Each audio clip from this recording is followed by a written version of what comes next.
جناب جون غلام ابو ذر نے بخشا جون کو رسول خدا کو. رسول کے بعد یہ کس کے گھر میں آیا؟ بطول کے گھر میں.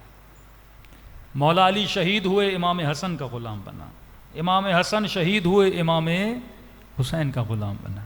مولا زین العابدین پیدا ہوئے، مولا کی غلامی کی، یہاں تک کہ قافلہ کربلا پہنچا. اب دیکھنا کمال غلامی اور کمال آقائی، کہ غلام ہو تو ایسا، آقا بھی ہو تو ایسا. عاشور کا دن آیا،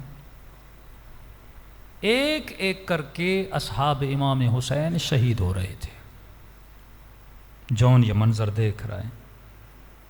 بوڑھا صحابی، کچھ کہتے ہیں 99 سال، کچھ کہتے ہیں 92 ایئرز، اتنا بوڑھا کہ کمر جھکی ہوئی ہے، اصحا اٹھا کے چلنے والا، ہاتھوں میں رعشہ، ہاتھ لرزتے تھے. آہستہ آہستہ امام حسین کے قریب آیا، کہنے لگا مولا سب کو بھیج رہے ہیں، اگر اجازت ہو تو میں بھی جا کے جام شہادت پی لوں. امام نے ایک مرتبہ سر سے پاؤں جون کو دیکھا، کہا جون تو بوڑھا ہو چکا ہے. کہنے لگا مولا کہیں ایسا تو نہیں میرا رنگ کالا ہے مجھے نہیں بھیج رہے، ایسا تو نہیں میرے پسینے سے بو آتی ہے مولا. امام کو پیار آیا، جون کو سینے سے لگایا، کہا جون تو کیسی باتیں کر رہا ہے، اس گھرانے میں یہ دیکھا نہیں جاتا کہ رنگ کیا ہے. کہا مولا مجھے اجازت دیجیے. امام نے کہا جون اگر کوئی امام کی آواز سنے نا، حل من ناصر ینصرنا، اور وہ اگر امام کی مدد کے لیے نہ آئے وہ ہمیشہ کے لیے جہنمی بن جاتا ہے. لیکن جون جب میں یہ آواز دوں گا حل من ناصرن، اگر تو مدد کے لیے نہ بھی آیا، حسین نے اپنی مدد اٹھا لی ہے، اور ابھی تجھے بول رہا ہوں تجھ پہ جنت واجب ہے.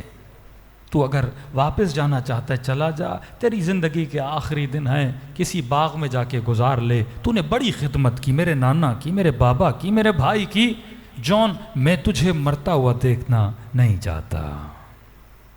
رونے لگا، مولا اجازت دیں. حسین نے کہا بس جون میں نے آزاد بھی کر لیا. آزاد کیا تو رونے لگا، مولا مجھے اس در کے علاوہ کسی در کی عادت نہیں ہے، میں غلامی میں مرنا چاہتا ہوں، آزادی میں نہیں. کہا جون اب غلامی کرنی ہے تو جا زین العابدین کی غلامی کر. خیمہ امام زین العابدین میں آیا. اب یہ سمجھو کہ جون نے چوتھے امام کو بڑا کیا ہے، اس کے ہاتھوں پہ مولا بڑے ہوئے ہیں. آ کر مولا کے قدموں میں بیٹھا اور رونے لگا. جیسے امام کی آنکھیں کھلی، کہا چچا جون رو کیوں رہے ہو؟ کہا حسین نے آزاد کر دیا، کہا آپ کی آ کر غلامی کروں، مجھے اذن جہاد نہیں دیا جا رہا. امام نے کہا جب بابا نے کہا جون جنت واجب ہے، جہاد تجھ سے اٹھا لیا، بڑھاپا ہے جون جا کے سکون کر، تو تلوار کیسے اٹھائے گا؟ کہنے لگا مولا وہ غلام کیسا جو خوشیوں میں تو ساتھ رہے، مصیبت میں چھوڑ کے چلا جائے. ایسی زندگی میں نہیں جینا چاہتا مولا، مجھے اذن لے کر دیجئے. جب اصرار کیا امام نے سفارش کی. حسین نے کہا ٹھیک ہے جون. کیسے جائے گا؟ جون نے کمر پہ کس کے کپڑا باندھا، تھوڑی کمر سیدھی ہو گئی، ماتھے پہ رومال باندھا تاکہ ابرو کے جو بال ہیں وہ اوپر ہو جائیں، جون کو نظر آئے. ہاتھوں میں رشا، ایک ہاتھ میں عصا لی، دوسری ہاتھ میں تلوار اٹھائی. گھوڑے پہ چڑھنا چاہتے تھے، کوشش کی پر چڑھ نہیں پایا، بوڑھا تھا. کہنے لگا مولا کوئی بات نہیں، پیدل جاؤں گا، آپ کا غلام ہوں. امام نے خدا حافظ کی. حسین کا بوڑھا صحابی لشکر یزید کی طرف روانہ ہوا. کہ جیسے میدان کربلا میں پہنچا، شمر نے کہا ابن سعد، حسین نے سپاہی بھیجا ہے لڑنے کے لیے. سعد نے کہا کون ہے؟ کہ کوئی 90 سال کا بوڑھا بھیجا ہے.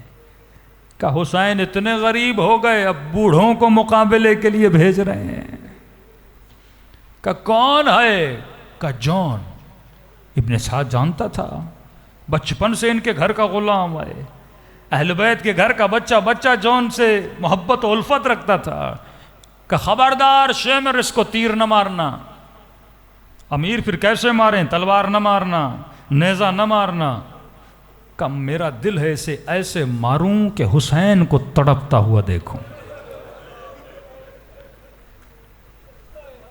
جس غلام کا عاشق ہے حسین، جس غلام کو چاہتے ہیں امام زین العابدین، کہ امیر کیسے ماریں؟ کہ سپاہیوں کو جمع کرو، کو تیر و تلوار و تبر نہ اٹھائیں، کہ کیا کریں؟ کہ پتھر اٹھائیں، پتھروں سے اتنا ماریں تاکہ اس کا خون بہے اور حسین اس کا تڑپ نہ دیکھیں۔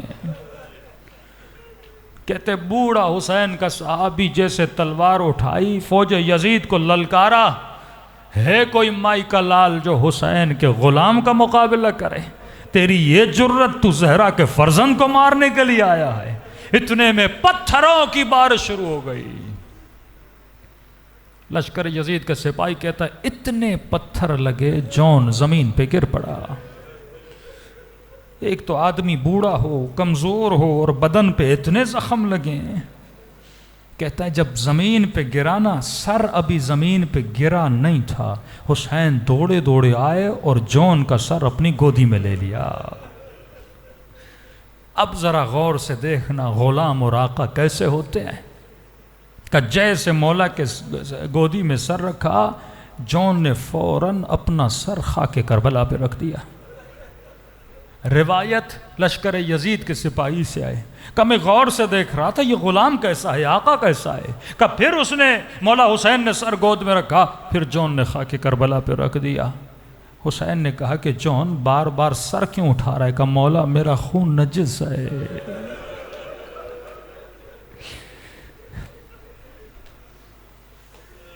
مولا اس گود میں علی اکبر کا سر آنا چاہیے۔